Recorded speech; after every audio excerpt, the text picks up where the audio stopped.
ekitense kiresurwe ngo ba Kansara bato muko naha chandike cyo kuhereza NRM itaka fatiyo nukwe ba Kansara kwanga ngo nichikafuwe ofiisi tekaba district council kuhereza pate itaka ry'okwombekaho offices zaryo akobera itaka teryitunka kanso eritaka neryabantu itwenka kanso.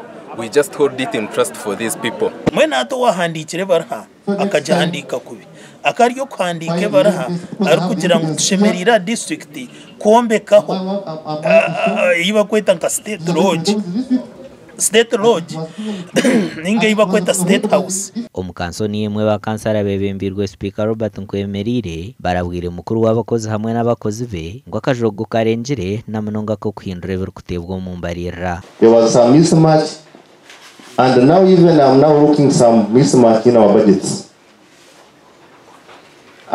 Today I'm very clear that who does so we shall not tolerate that one.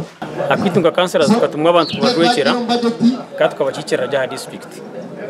So kwasinga resolution zitu Kansara shanga implementers ngisha kweta bakora hari abitwa passinga bakora ibitari byo namba yo kubanza rukire kiba kweta abantu ko yendisa hari cya kabiri kiba kweta kugira ngo tubakureba nkaba Kansara abino mugasho so ezi budgets bakukira kora bakateboringira bakatera ameza tugire kushanga twashanga most of the programs zibakuto items ziriyo mbyo kugira ngo beyendeza. Ubwa nyuma yo korambara farm ba Kansara bahingwize company ya TRIDI etagaruka mu factory yabo yemyenda ningashiriki agreement ya 3D ekahwaho yaberi hagati ya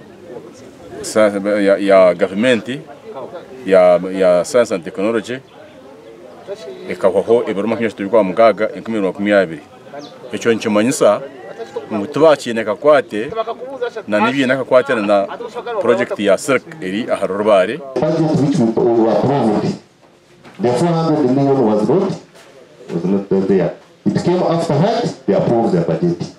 Therefore it was the role of the covered as a to do the needful that this additional money should go to the council for approval. Bwanyuma ba Kansara batiro bururu okurunda bakuru baza sector z'abasya gasha kwa Mike twakire.